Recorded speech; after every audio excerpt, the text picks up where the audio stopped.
Mari kita menyiapkan hati kita.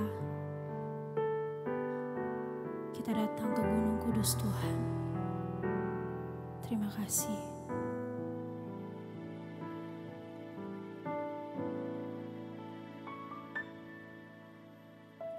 Ku datang ke Gunung Kudus Bapa, dengan hidup tak bercela. Keagungan-Mu, kemuliaan-Mu meliputi diriku. Ku tunduk hormat menyembah Bapa, dengan roh, jiwa, dan raga. Kau Maha Kudus di tempat maha tinggi, di terang tak terhampiri. Haleluya, amin. Haleluya, amin. Haleluya, haleluya, haleluya, haleluya, amin. Ku datang ke Gunung Kudus Bapa. Ku datang ke Gunung Kudus Bapa, dengan hidup tak bercela. Keagungan-Mu, kemuliaan-Mu meliputi diriku. Tunduk hormat menyembah Bapa, dengan roh, jiwa, dan raga. Kau Maha Kudus di tempat maha tinggi, di terang tak terhampiri. Haleluya, amin. Haleluya, amin. Haleluya, haleluya, haleluya,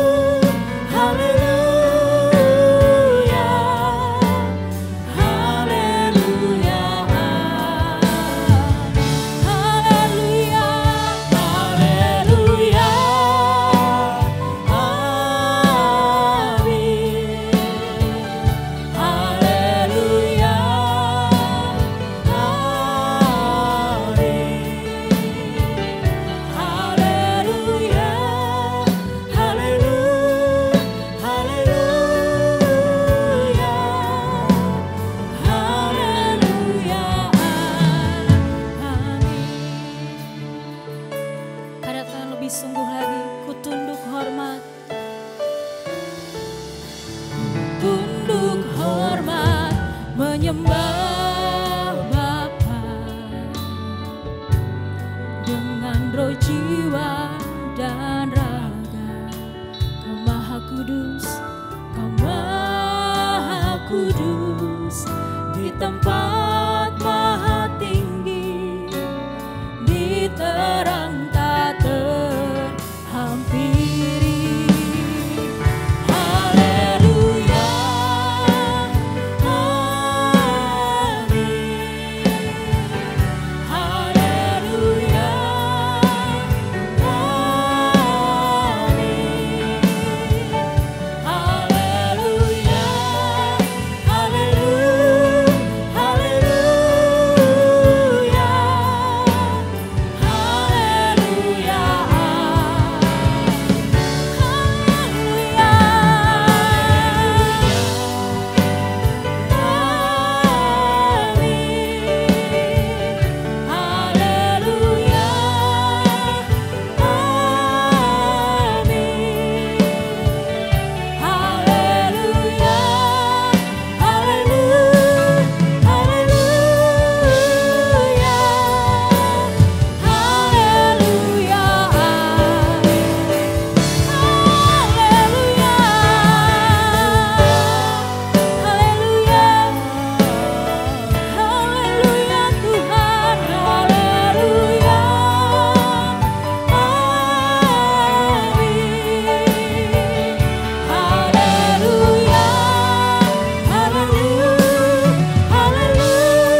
Halo teman-teman RYC, balik lagi hari ini di RYC No Air bersama gue Jessica. Hari ini bakalan seru banget dan firmannya akan dibawakan oleh Koko Reza. Nah sebelum itu jangan lupa teman-teman untuk follow Instagram kita di @rehobotyouth dan subscribe ya di truth.id. Oke, minggu ini kita bakal banyak ngomongin mengenai doa. Nah sebenarnya apa sih tuh arti doa yang sebenarnya gitu? Yuk, langsung kita sambung aja dengan Koko Reza.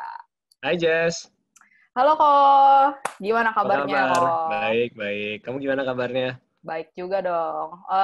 Berat badan kayaknya makin ini naik. Yang pasti. Saking baiknya. Maksudnya aku apa kamunya nih? Aku. Oh iya. Waduh. Nggak kelihatan Jess kalau di layar virtual. Iya, ini hanya sandiwara belaka kok. Oke. Kok gimana? Yes. Temanya menarik banget nih, wholehearted. Nah, kalau disambungkan dengan doa, itu apa sih maknanya? Oke. Aku langsung mulai share atau kita doa dulu nih? Oh iya. Karena temanya juga. doa kan? Betul. Harus kita awali dan akhiri dengan doa. Oke, teman-teman kita mau ambil sikap doa. Yuk kita mau berdoa bersama-sama. Bapak, terima kasih Tuhan untuk kesempatan dan waktu pada hari ini. Bapak, kami boleh lagi belajar, kami boleh lagi Tuhan diingatkan untuk terus bisa mengerti apa yang Kau kehendaki Tuhan. Biar Engkau yang sertai kami Tuhan di rumah kami masing-masing, biar Engkau yang juga sertai pembicara kami pada hari ini, Koko Reza Tuhan, yang akan membawakan firman supaya kami bisa belajar, supaya kami bisa lebih lagi Tuhan, menjadikan firman ini rema Tuhan. Terima kasih Tuhan atas kasih setiamu. Sekarang kami mau akhir doa kami. Kami bersyukur dan berterima kasih Tuhan. Haleluya. Amin. Amin. Oke. Jadi sebentar. Aku set kamera sebentar ya. Oke. Jadi bulan ini kan kita akan membahas tentang encounter with God ya Jess ya. Nah, cuma di minggu kedua ini kita akan membahas secara spesifik tentang doa. Nah, minggu lalu Bapak Gembala kita, Om Eras, ya juga udah share tentang doa, gitu kan ya. Nah, hari ini aku mau bahas, aku kasih judul namanya wholehearted, ya, atau kalau diterjemahin kesungguhan hati, gitu ya, keseluruhan hati, gitu ya. Apa hubungannya sama doa sih, gitu. Nah, kita bangun pelan-pelan ya pemahamannya sampai kita bisa ngerti apa hubungannya wholehearted sama doa. Jadi gini Jess, doa itu menurut aku, doa itu adalah cermin. Ya, doa itu adalah cermin. Karena doa itu membantu kita melihat kualitas kehidupan kekristenan kita.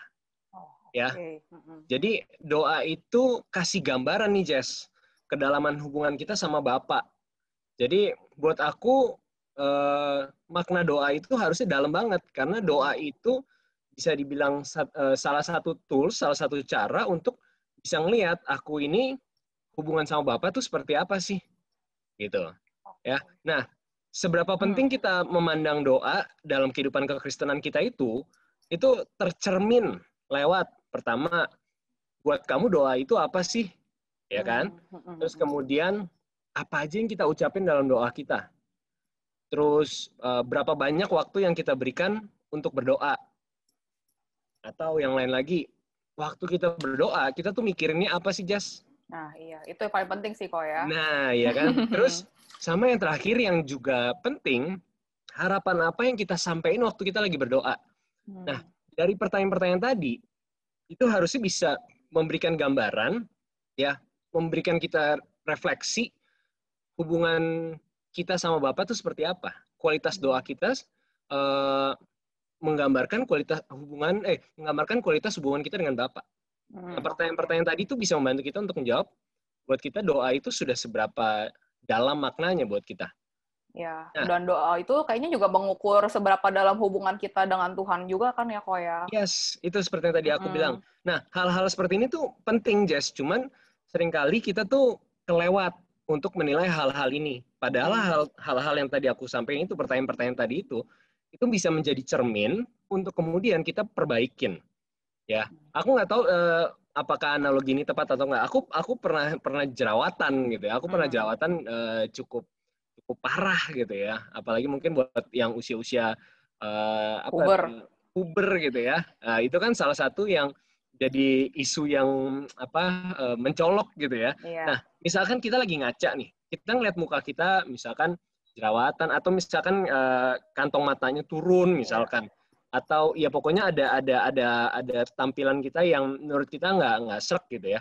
Nah, bisa nggak itu ditutup sama bedak misalkan, atau foundation gitu ya? Bisa nggak? Bisa. Tapi itu kan menutup sementara, Jess. Habis itu kita hapus, masih ada lagi. Iya. Gitu kan? Misalnya, aku dulu pernah jadi MC di sebuah acara gitu ya. Terus ternyata ada makeup artistnya dan aku harus di makeup karena akan masuk ke dalam TV gitu kan.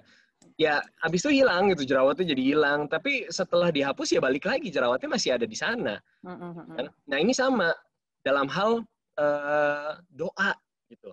Kalau misalkan kasus jerawat tadi, kalau kita tutupin pakai bedak atau foundation, ya hilang sih sementara. Tapi waktu kita hapus kan balik lagi. Nah, yang harusnya kita perbaikin itu kan misalnya gitu ya, kadang-kadang kan ada yang bilang jerawat itu datang dari stres misalkan.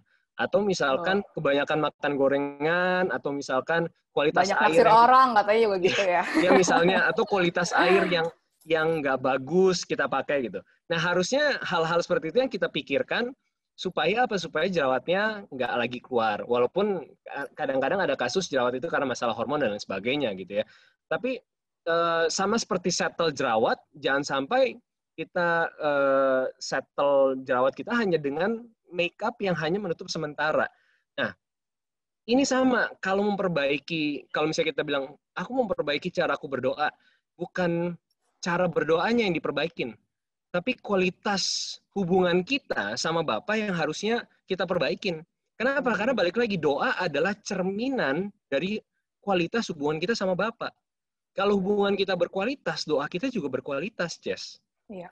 Gitu. Seringkali banyak yang berusaha mempoles, yang dipoles itu doanya. Ya, misalkan dibuat puitis gitu ya. Ya, atau step-step tertentu. Atau misalkan pemilihan katanya, momennya, posisi tangannya, nggak ada yang salah dengan itu. Tapi kalau itu hanya make up-nya, kalau itu hanya penutup sementara, itu nggak memperbaiki kualitas kita sama Bapa. Jadi yang harusnya diperbaiki adalah kualitas hubungan kita sama Tuhan. Ini harusnya kita perbaiki. Karena itu akan tercermin dalam doa kita. Wah, gitu. Keren banget sih ini. Ya. Karena aku sendiri juga ngalamin gitu. Kalau dari kecil kan dulu diajarinnya, yuk kalau mau makan doa gitu kan. Jadi kan ya makna doa buat diri aku sendiri dari kecil tuh kayak sebatas itu gitu loh. Yang diajarkan oleh orang tua, pemahamannya jadi ya sebatas itu doang. Tapi ternyata makin kesini makin ngerti dan menurut aku doa itu bukan hal yang mudah gitu loh. Karena apa ya, dengan kita berdoa, kita membangun komunikasi secara nggak langsung, apalagi dengan Bapak gitu yang begitu agung gitu kan. Kadang tuh masih suka ngantuk-ngantuk gitu kan, kayak aduh Tuhan besok aja, kayak masih nawar-nawar gitu kan. Iya, iya. Padahal ternyata doa itu adalah salah satu komunikasi sangat penting gitu. Iya, karena balik lagi doa itu cerminan kualitas hubungan kita sama Bapak. Betul. Jadi kalau misalkan dalam doa kita malas-malesan, atau misalkan kita buru-buru misalkan, atau misalkan kita hanya mengulang doa yang diajarin dari kecil gitu ya, maka kita mesti bertanya-tanya, karena balik lagi doa itu cerminan dari kualitas hubungan kita sama Bapa. Iya, seberapa serius sih kita gitu ya, yes. Itu bakal tercermin banget. Betul. Nah, kita bedah sedikit ya Jess tentang doa ini ya. Doa itu kalau dalam bahasa Yunaninya itu proseukomai. Ya? Yang itu terdiri dari dua kata ya, pros sama eukomai. Yang sebenarnya artinya itu untuk menyampaikan harapan atau keinginan yang kuat untuk waktu yang akan datang. Ya, jadi nggak ada yang salah sebenarnya kalau doa kita pakai untuk menyampaikan permintaan. Tapi yang jadi salah adalah kita pakai doa sebagai alat untuk nodong Tuhan. Alat untuk memaksa Tuhan menjawab keinginan kita. Ya, coba kita buka deh, Jess boleh bantu bacain dari Matius 6 ayat 7, Jess? Matius 6 ayat 7. Lagi pula dalam doamu itu janganlah kamu bertele-tele seperti kebiasaan orang yang tidak mengenal Allah. Mereka menyangka bahwa karena banyaknya kata-kata, doanya akan dikabulkan. Jadi Tuhan Yesus di sini lagi bandingin nih gitu ya. Tuhan Yesus lagi membandingkan cara doa orang Yahudi. Ya, orang Yahudi itu menyembah kepada Allah yang benar, berdoa kepada sosok yang benar. Tapi caranya berdoa itu seperti orang yang tidak mengenal Allah. Kenapa? Karena mereka pamer gitu ya. Cara doanya mereka tuh pamer, pakai kata-kata yang puitis gitu ya. Terus ditunjukkan kepada orang-orang gitu. Tapi mereka berdoanya benar kepada Allah yang benar. Tapi caranya mereka berdoa itu seperti orang yang nggak mengenal Allah. Makanya balik lagi tadi yang aku sampaikan di awal, doa itu cerminan kualitas hubungan kita sama Tuhan. Kalau misalkan kita tahu kita mengenal Allah dengan benar, harusnya kita tahu juga doa seperti apa yang dikehendaki. Nah, dalam perjalanan hidup kekristenan kita, ya, waktu kita semakin sungguh-sungguh berusaha mengenal Allah, kita harusnya akan makin tahu nih, Jess, bahwa Allah itu betul-betul memperhitungkan kok kehidupan mereka yang hidup buat Allah, ya. Mereka-mereka yang berusaha hidup benar, ya. Mereka-mereka yang berusaha untuk menyenangkan hati Tuhan, gitu. Di Alkitab juga dibilang, sehelai rambut kepalamu tidak akan hilang. Tuhan Yesus bilang gitu, buat mereka yang hidup membela Allah gitu. Di Mazmur juga bilang, Allah itu yang melepas mata-mata air ke dalam lembah, menumbuhkan rumput bagi hewan, mengeluarkan makanan dari tanah. Jadi harusnya kalau kita semakin mengenal Allah, kita akan semakin tahu Allah itu menyediakan segala sesuatu buat yang tidak mengenal Allah pun Allah menyediakan dengan adil gitu ya. Kan matahari juga disediakan buat semua orang, bukan hanya buat orang Kristen gitu ya. Tapi yang kalau kita mengenal betul-betul ya, kita harusnya tahu bahwa hal pemenuhan kebutuhan di bumi itu hal kecil buat Tuhan. Hal pemenuhan kebutuhan di bumi itu hal kecil yang pasti Tuhan pikirin deh. Iya. Buat orang yang nggak mengenal Allah pun aja disiapin. Kita nggak perlu minta sebenarnya ya. Ya, melepas mata-mata air ke dalam lembah, menumbuhkan rumput bagi hewan, mengeluarkan makanan dari tanah. Ya, burung aja disiapin makanan. Ya, mereka yang burung harus bekerja disiapin. Bunga yang kadang-kadang aku suka jalan ngelewatin tanah kosong, bisa tiba-tiba di tanah yang tidak terawat ada tumbuh bunga yang bagus. Ya, itu kan bahwa Allah itu mempersiapkan segala sesuatunya buat kita gitu. Iya. Tapi kalau kita semakin kenal Allah, harusnya kita tahu hal pemenuhan kebutuhan hidup selama kita di bumi itu hal kecil bagi Tuhan. Tapi ya kalau kita kenal Tuhan lebih dalam, Tuhan itu mau kita bergantung hidup sama Tuhan. Bukan sama hal lain. 1 Timotius 6 ayat 10 deh. Ayo coba. Oke. 1 Timotius 6 ayat 10. 1 Timotius 6 ayat 10. Karena akar segala kejahatan ialah cinta uang. Sebab oleh memburu uanglah beberapa orang telah menyimpang dari iman dan menyiksa dirinya dengan berbagai-bagai duka. Iya. Jadi kalau kita lihat di 1 Timotius 6 ayat 10 ini, keinginan yang bukan berasal dari Allah, itu hanya akan mendatangkan kesusahan buat kita, Jess. Iya. Nah, ini membedakan. Doa mereka yang mengenal Allah sama doa mereka yang tidak mengenal Allah, ini bedanya. Kalau mereka yang tidak mengenal Allah, seperti yang tadi di Matius 6 ayat 7 ya, ini doanya bertele-tele. Bertele-tele ini dalam bahasa aslinya batologeo, ya, yang artinya mengulang-ulang kata, mengoceh terus-menerus, menggunakan kata-kata kosong nggak bermakna. Ya, mungkin mereka-mereka yang berdoa seperti ini berharap saat mereka mengulang doanya, ngingetin Tuhan gitu loh. Iya. Ya, mungkin mereka pikir Tuhan lupa nih, jadi harus terus-menerus diucapin gitu, diucapin. Kan Tuhan berjanji gitu ya, Tuhan kita kayak nagih gitu. Iya, ya kan? menagih ngancem. Menagih ngancem. Nah, ini kan seperti orang-orang yang tidak mengenal Allah, yang tadi Yesus bilang, kalau kamu mengenal Allah, harusnya kamu tahu hal-hal pemenuhan kebutuhan kamu di bumi itu hal sepele buat Allah. Bukan itu yang Allah kehendaki. Tapi yang Allah kehendaki adalah kamu mengerti Allah dengan benar dan mengerti apa yang menyukakan hatinya. Jadi harusnya dalam doa kita meminta supaya apa? Supaya kita mengerti pribadi Allah dengan benar, dengan utuh, supaya akhirnya kita punya kesukaan yang sama dengan Bapa. Ya. Ini loh Jess harusnya. Jadi doa kita bukan nggak boleh minta. Doa Bapa kami itu isinya permintaan loh Jess. Tapi Iya. permintaan di dalam doa Bapa kami itu permintaan yang memuliakan Tuhan, permintaan yang apa isi doanya supaya kita tuh satu pikiran, satu perasaan sama Bapa. Datanglah kerajaanmu, nggak mikirin hal-hal yang remeh-temeh, hal-hal yang sepele.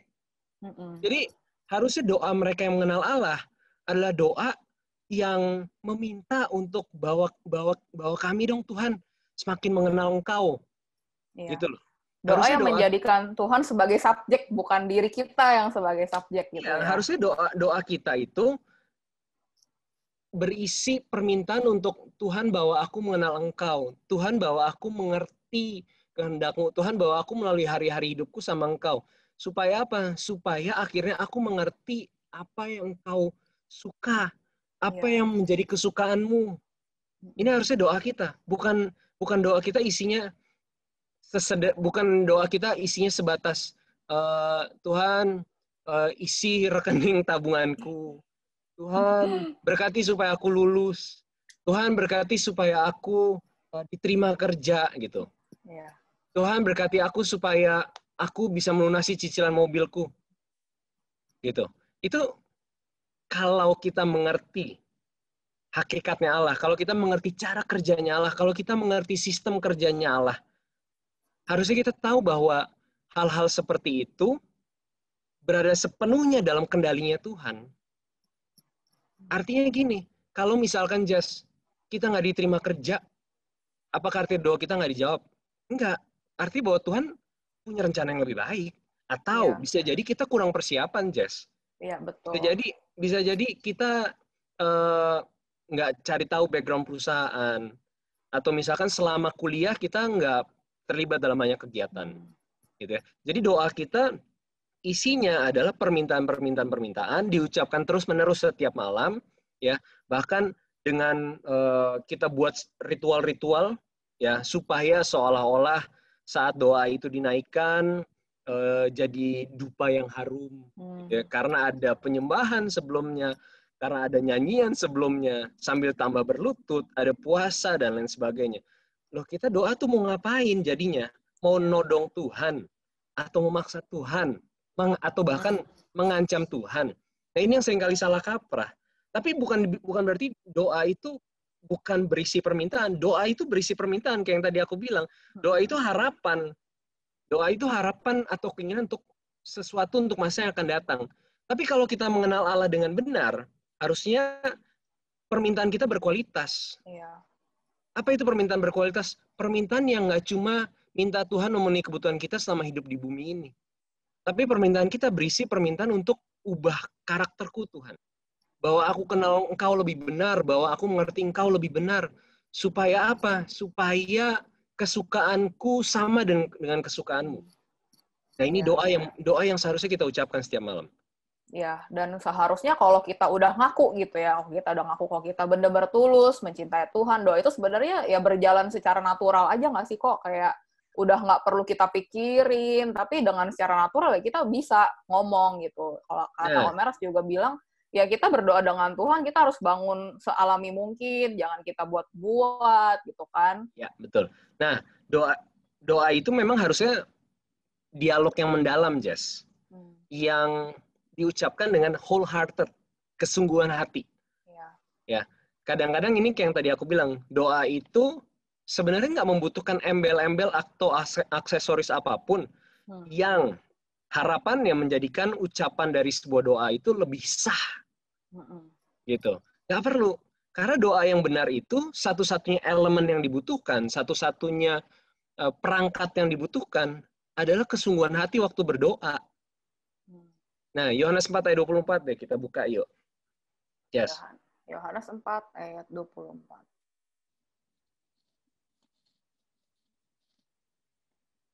Allah itu roh, dan barang siapa menyembah dia, harus menyembahnya dalam roh dan kebenaran. Nah, ini dia. Tuhan Yesus lagi ngajarin penyembahan yang berbeda. Ya, penyembahan yang tidak terikat ruang dan waktu. Penyembahan yang nggak terikat sama format, Jess. Penyembahan yang nggak terikat sama sistem.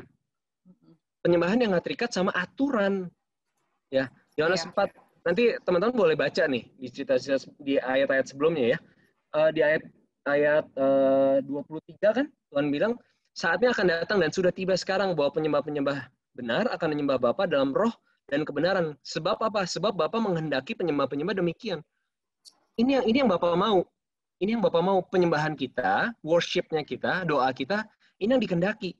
Yaitu supaya kita berdoa, supaya kita menyembah Dia, supaya kita mengadakan ibadah kita, ya, penyembahan kita dalam roh dan kebenaran. Nah, di sini Tuhan Yesus lagi bilang, penyembahan yang seharusnya itu penyembahan yang, atau doa yang seharusnya, doa yang dilakukan dengan kesungguhan hati, berasal dari orang yang mengerti kebenaran.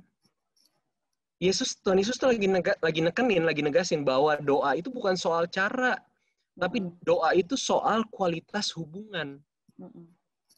Nah, Roma 12 ayat 1 tuh bilang, persembahkan tubuh kita sebagai persembahan yang hidup, yang kudus, dan yang berkenan kepada Allah. Itu adalah ibadahmu yang sejati atau ibadahmu yang benar. Nah, ini nih, doa yang berkenan kepada Allah, itu adalah dialog yang dilakukan dalam perjuangan kita untuk serius hidup benar, Jess. Iya. Nah, ini doa yang dikehendaki. Bukan gitu. Berarti bukan sekedar kata-kata indah, bukan sekedar berarti aku merasa tertegur banget juga nih gitu kan, kayak ngerasa aduh selama ini doa udah bener belum ya gitu kan. Padahal tuh, dan aku tuh tergolong orang yang kadang tuh kalau udah capek kerja gitu kan kok ya, kalau udah malam itu kan ada aturan nih buat kita gitu kan, 30 menit tuh wajib gitu. Nah, dalam hati itu kadang suka gini nih, udah berapa menit nih gitu loh. Jadi kayak, wah ini udah nggak bener nih doanya nih gitu kan. Jadi tuh pengen tahu juga sih kok gimana sih supaya kita tuh bisa bangun kualitas doa yang baik gitu dan benar. Nah, 1 Petrus 1 ayat 17 tuh bilang gini, kalau kamu menyebutnya Bapa, ya, yaitu Dia yang tanpa memandang muka menghakimi semua orang menurut perbuatannya, maka hendaklah kamu hidup dalam ketakutan selama kamu menumpang di dunia ini. Ya, dalam ketakutan ini juga dalam terjemahan lainnya juga berarti dengan rasa hormat, respectful, kekaguman. Jadi kalau dalam doa kita menyebut Dia Bapa, harusnya dalam keseharian kita juga menjalani hidup kita dengan penuh sadar bahwa ada Bapa yang selalu memperhatikan setiap gerak-gerik kita, pikiran kita, perasaan kita. Dan yang Bapa kehendaki adalah kamu nggak cuma bermanis bibir pada saat doa, pada saat jam doa kamu, tapi kamu juga bermanis pikiran, bermanis ucapan, bermanis tindakan at all time, setiap saat. Dan ini adalah doa yang dikehendaki Bapa. Balik lagi ke yang tadi aku bilang, doa yang berkenan kepada Bapa itu dialog yang dilakukan dalam perjuangan kita untuk serius hidup benar. Jadi doa itu nggak boleh dipandang sebagai satu momen khusus, satu slot waktu yang kita siapin. Tapi ini dialog yang terus-menerus, tapi juga bersamaan dengan keseriusan kita buat berjuang hidup benar, Jess. Berarti setiap waktu kita juga harus bisa punya berpikir ya, Tuhan kalau aku ngelakuin ini apakah aku sudah benar gitu kan ya. Yes, makanya bentuknya dialog. Dan dialognya ini jangan berhenti di bagian kata dialog aja. Tapi harus berlanjut dialog yang dibicarakan, yang diucapkan dalam proses perjuangan hidup. Iya. Kalau misalkan cuma dialog tanpa proses perjuangan hidup, jadinya kayak yang tadi Tuhan Yesus bilang bertele-tele. Iya. Gitu. Iya, bener banget sih. Aku juga, wah gila ini keren banget sih, ini makna doa tuh sedalam ini ya kok ya. Karena bener-bener hebat sih. Karena aku juga mikir kayak, kalau misalkan nih kita ada waktu gitu, di waktu kerja, atau kita waktu, misalkan kalau pulang nih naik ojek gitu kan, kita kan kadang suka merenung gitu ya. Tuhan, hari ini aku baru dari bangun tidur, udah apa aja yang aku lakukan ya, gitu kan. Itu juga termasuk doa kan, kok ya. Jadi nggak selalu kita sediain waktu, kita luangkan waktu, misalkan 30 menit untuk berdoa. Tapi benar-benar dengan kita menjalani keseharian kita dalam hati kita berdialog dengan Tuhan, kita memperkarakan gitu kan, setiap keputusan kita itu juga termasuk dalam doa ya, kok ya. Iya. Jadi jangan sampai doa itu, balik lagi kan tadi aku bilang, jadi satu tools atau alat untuk mengancam Tuhan, mengingatkan Tuhan, atau jadi alat untuk menyatakan kesahan kita sebagai orang Kristen, atau sebagai bagian dari rutinitas harian. Ini juga sama bahayanya, Jas. Iya. Harusnya balik lagi, doa itu dialog yang tidak terikat ruang dan waktu, tidak terikat format, tidak terikat sistem, tidak terikat aturan. Tapi tambahan lagi, jangan berhenti cuma di dialog. Dialog ini juga harus diikutin dengan proses perjuangan hidup yang benar. Berarti karena gimana Jess? Nggak apa-apa kok, lanjut aja. Karena kalau nggak jadi seperti omong kosong gitu loh. Mana enak sih kamu misalkan ada orang yang mengaku-ngaku sahabat kamu gitu ya, membuat janji-janji terus sama kamu tapi nggak pernah ditepatin. Bilangin nanti kita pulang bareng ya, terus tiba-tiba aku nggak jadi deh, aku pergi sama yang lain deh gitu. Hal-hal yang nggak menunjukkan bahwa saya beneran sahabat kamu loh, gitu loh. Dan ini sih kita seringkali miss-nya di situ. Iya, dan ada waktu juga sih kayak aku juga punya pengalaman gitu, di saat sedih lu baru mau doa gitu, tapi di saat lu seneng gitu kan dengan dunia ini gitu, apalagi kalau kita sekarang di rumah gitu kan, yang kita yang nggak tahu, yang orang tuh nggak bakal paksa kita untuk ibadah gitu kan, yang benar-benar tanggung jawab diri kita sendiri gitu kan, aku juga merasakan itu. Kita tuh benar-benar doa itu tuh benar-benar yang sangat berpengaruh loh terhadap kehidupan rohani kita gitu loh.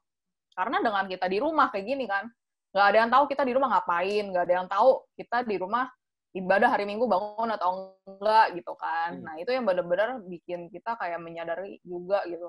Oh kalau kita nggak doa, gimana kita bisa bangun hubungan dengan Tuhan gitu. Dan sekalinya kita miss doa, pasti dengan seterusnya kita akan ada excuse gitu untuk nggak doa. Bener nggak sih kok kayak gitu? Iya, Jess ingat nggak momen-momen setelah Jess pulang retret? Biasanya nih, betul gitu. Kenapa bisa berapi-api? Karena kamu bayangin selama 3 hari 2 malam itu, atmosfer yang kita terus-menerus alami itu kan atmosfer penyembahan, atmosfer doa. Semua yang dibahas selama 3 hari 2 malam itu tentang perjuangan hidup benar, gimana bisa jadi dampak, gimana bisa jadi berkat, gimana kita bisa melawan keterikatan kita, gimana kita bisa memuliakan Tuhan selama 3 hari 2 malam. Dari sejak bangun sampai tidur. Games-nya pun juga biasa seputaran itu. Ya, karena intensitas non-stop selama 3 hari 2 malam, waktu kita pulang, itu rasa-rasanya itu masih nyisa gitu loh, Jess. Masih kebawa. Ya kan? Tapi coba lihat deh, setelah lewat hari ke-3 atau 4 atau 5, karena kita nggak sudah selesai retret gitu ya, rasa itu, api itu udah padam. Nah, makanya gimana caranya supaya tetap terus berapi-api? Apa yang kita alami di retret tadi itu, atmosfer surga itu, atmosfer penyembahan itu harus kita munculin terus di setiap hari kita. Bahkan walaupun nggak lagi retret, bukan berarti terus kemudian kita harus retret terus ya setiap hari. Setiap hari cari retret gereja mana, yang penting gue harus ikut retret. Bukan gitu. Bukan. Tapi intensitasnya itu loh. Intensitasnya itu yang harus kita bawa dalam keseharian kita. Hanya dengan cara begitulah kita bisa terus menjaga diri kita. Gitu. Oh, ada tips gak sih misalkan idealnya doa tuh gimana sih momennya gitu? Momennya? Momennya menurut aku setiap saat.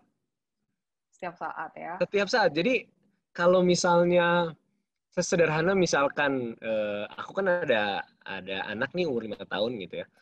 Terus misalkan lagi ngajarin dia sesuatu yang susah ngajarinnya gitu misalnya gitu ya. Ya ucapkan aja gitu. Duh susah banget ya Tuhan ya. Mana ya harus ngajarin. Lagi dialog. Lagi dialog. As simple as that gitu loh. Itu juga sekaligus menyadarkan jiwa kita bahwa hey, sosok Bapak ini hidup loh dengan membangun komunikasi yang terus. Dan dia pasti di samping kita gitu kan. Bapak itu nggak Iya, cuma iya. hadir di jam doa doang, tapi sebenarnya di sepanjang hidup kita tuh dia ada gitu ya.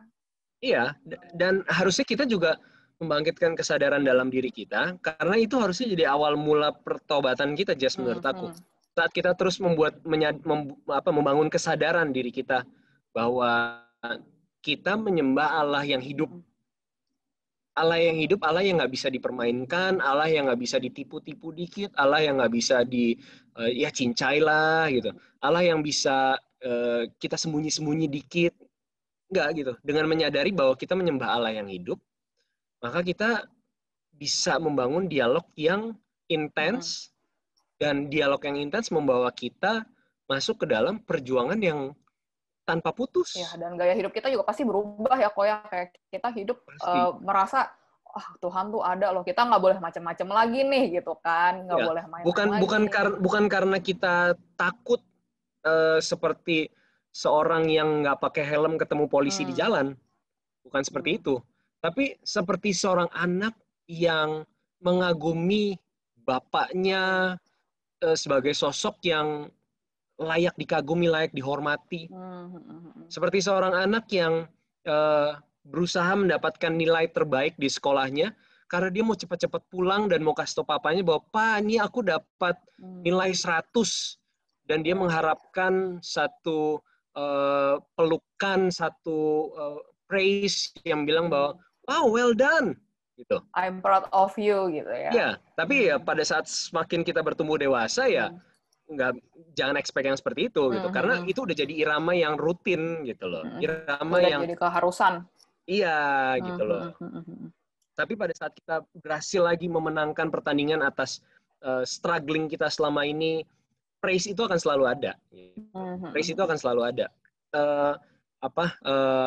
Sorakan itu gitu ya. Kita bisa merasakan kok gitu. Kita bisa merasakan bahwa pada saat kita berhasil mengalahkan satu hal, misalkan harusnya nih mulut mengucapkan nyinyir gitu ya, tapi pada saat kita berhasil nahan diri, somehow kita tahu Bapak lagi bangga sama upaya yang kita lakuin gitu. Dapat poin plus nih kita nih. Gitu. Iya, dan itu kita sampai di level di mana kesukaan Bapak itu kesukaan kita. Iya. Nah, kalau ngomongin doa itu harusnya menjadi dua arah kan, kok. Nah, gimana kita tahu kalau Tuhan tuh menjawab doa kita? Oke, aku agak putus-putus ya. Oh iya. Oke. Ya beginilah ya kalau virtual sharing ya. Ya, dimaklumilah teman-teman ya. Ya. Gimana Jess, gimana? Gimana sih, doa itu kan seharusnya dua arah ya, bukan cuma satu arah doang kita yang ke Bapak gitu. Nah, gimana kita tahu kalau doa kita tuh sudah dijawab oleh Tuhan atau doa kita tuh berkenan di hadapan Tuhan gitu? Ya, balik lagi. Kalau doa yang berkenan itu doa yang selaras sama hari-hari hidup kita. Doa yang nggak munafik. Gitu. Munafik itu kan juga memiliki arti aktor, pemeran gitu ya. Tapi misalkan kita doa, Bapa bawa aku dalam perjuangan untuk hidup benar, gitu misalkan, ya. Atau Bapa bawa aku untuk semakin mengerti pikiranmu, perasaanmu setiap harinya. Tuhan, Bapa bawa aku untuk semakin mengalami Engkau setiap hari, gitu. Kalau doa-doa kita seperti itu, gitu ya, kita akan lihat setiap momen, setiap masalah, setiap kejadian di hidup kita sebagai jawaban doa kita. Gitu. Tapi kalau misalkan doa kita adalah, Bapa, aku ingin sebuah mobil berharga minimal 300 jutaan gitu ya. Wah. Juga. Perlu dipertanyakan nih. Ya, Tuhan jawabnya juga bingung, kata Tuhan. Ya itu cicilan rumah aja belum kelar gitu. Iya. Cicilan rumah aja belum kelar. Kamu udah nabung buat sekolah anakmu belum? Itu cicilan kartu kredit aja kamu masih bayar bunganya doang loh gitu. Atau misalkan kamu aja belum bantu orang tua kamu loh gitu. Iya. Gitu. Kadang tuh kita berdoa dengan apa yang kita pikirkan doang ya ternyata ya. Bukan memposisikan diri kita sebagai Tuhan gitu. Gimana sih supaya kita tuh bisa menyenangkan Tuhan, supaya kita bisa pakai hidup kita lebih lagi untuk orang-orang sekitar kita gitu kan, dan terlebih lagi untuk melayani Tuhan gitu kan. Iya, balik lagi ke yang tadi aku bilang di awal, semakin kita mengenal Allah, hakikatnya Dia, tatanannya Dia, cara kerjanya, kita jadi makin tahu apa yang harus kita ucapkan saat doa, bagaimana kita harus berdoa, gitu loh. Bagaimana kita mengucapkan kata-kata dalam doa kita, apa yang mau kita doakan, itu semakin kita tahu. Iya. Karena tercermin dari kehidupan kita sendiri ya kok ya. Yes.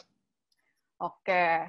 Wah, keren banget ini materi hari ini tentang doa. Ternyata doa itu boleh ya, cuman 3 huruf tuh, doa. Sesimpel itu, tapi ternyata maknanya dalam banget. Dan wah, ini bener-bener teguran banget nih buat kita teman-teman yang di rumah masih suka doanya nawar-nawar, yang doanya masih suka cincai-cincai gitu kan. Aku sendiri juga ngalamin gitu kan. Doa itu tuh bukan sekedar kita doa makan, doa bangun pagi, atau doa sebelum tidur. Tapi doa itu adalah dengan kita bener-bener memposisikan diri kita sebagai anak di hadapan Tuhan gitu kan. Kita mikir gitu, di setiap waktu kita, di setiap hari kita menjalani kegiatan sehari-hari, kita harus berpikir gitu, Tuhan, apakah Tuhan berkenan ya kalau aku ngelakuin ini, apakah benar ya menurut Tuhan ya gitu. Jadi kan secara otomatis kita juga benar-benar memperkarakan setiap keputusan kecil dalam kehidupan kita gitu kan. Ini sesuai dengan Tuhan mau atau enggak gitu. Makanya statement yang perlu diingat, doa itu adalah cerminan dari kualitas hubungan kita dengan Bapa. Iya, semakin kita malas-malesan ya semakin kita cerminnya berarti kualitas hubungan kita rendah sekali. Iya, betul. Gitu kalau kan. isi doa-doa kita hanya permintaan-permintaan, berarti ya kualitas hubungan kita juga rendah sekali. Iya, kapasitas kita cuma segitu aja ternyata ya. Iya, karena semakin kita mengenal Bapa ya kita semakin tahu apa yang, bahwa balik lagi pemenuhan kebutuhan di bumi itu hal sepele buat Bapa. Gitu. Ada hal yang lebih besar yang Dia kehendaki untuk kita dapetin dalam hidup kita. Apa itu? Perubahan karakter kita. Apa itu? Sepikiran, seperasaan sama Putra Tunggalnya, Yesus. Punya nafasnya Yesus dalam kehidupan kita. Punya gairah Kristus dalam hidup kita. Itu yang Bapak inginkan. Dan sampai kita mengenal Dia dengan benar, satu titik gitu ya, itu akan jadi kerinduan kita, akan jadi kesukaan kita, akan jadi keinginan kita, dan akhirnya itu akan jadi doa kita. Boleh nggak sih kok kalau misalkan kita menjadikan doa itu sebagai wadah atau bentuk curhat kita pada Tuhan gitu kan? Boleh banget, Jess. Boleh banget. Dan nggak harus, balik lagi, nggak harus mengikuti format baku tertentu, nggak harus mengikuti tata aturan tertentu. Tapi lain halnya kalau misalkan kita lagi di gereja, ya, bukan berarti di gereja pada saat misalkan pemimpin pujian, mari kita berdoa, mari kita bangkit berdiri, kita berdoa, terus kita tiduran aja. Kan nggak perlu terikat gitu. Ya nggak juga. Itu ada etika yang harus kita jaga juga. Dalam komunitas, misalkan kayak minggu lalu, Meras bilang, misalkan lagi doa virtual nih, waktu doa virtual, terus kemudian kita cuci piring, gitu ya, atau nyiapin cemilan, gitu misalnya. Ya, itu nggak hormat juga gitu, nggak menghormati rekan-rekan yang lain juga, nggak beretika juga gitu loh. Even dengan berpakaian kita juga sebenarnya adalah salah satu etika ya kok ya dalam berdoa, posisi berdoa kita gitu kan, cara duduknya gitu kan, itu ada salah satu bentuk etika kita gitu dalam membangun komunikasi dengan Tuhan gitu. Cuman jangan sampai itu malah jadi hal yang kita malah jadi esensinya, padahal esensinya bukan di situ. Oke. Wah, keren banget nih hari ini. Tentang doa. Oh, aku merinding nih jadinya. jadi malah pengen doa terus nih gitu kan bawaannya. Karena selama ini doa kita kayaknya masih belum benar banget nih, dan seterusnya kan pasti ke depannya kita pengen jadi benar terus dong ya kan. Iya, ini kayak yang aku tulis di slide ini. Nanti teman-teman bisa lihat ya, doa kita itu menggambarkan kedekatan hubungan kita dengan Allah. Hubungan yang kuat pasti menghasilkan kerinduan untuk terus berkomunikasi, terus deket, tanpa bahkan kita nggak mau dibatasin sama ruang dan waktu. Kenapa? Ya gimana sih kalau kamu sayang, misalkan Jess ada ponakan gitu ya, pengen terus main sama ponakan kamu, pengen terus ngobrol sama ponakan kamu, pengen terus curhat, pengen terus ketemu dia dan sebagainya. Ya itu. Malah kita Hubungan, menanti-nantikan jam doa gitu ya malahan. iya, hubungan yang kuat akan menghasilkan kerinduan yang kuat juga. Betul. Gitu. Betul banget. Dan itu adalah menurut aku salah satu anugerah terindah sih yang nggak bisa dibeli dengan apapun gitu kan, yang nggak bisa tergambarkan dengan apapun gitu.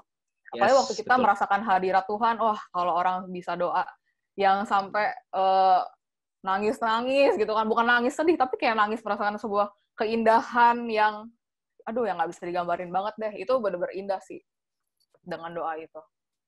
Yep. Oke, waktunya kayaknya udah mau menunjukkan akhir durasi kita kok. Boleh kasih kesimpulan nggak kok buat teman-teman nih yang nonton di rumah?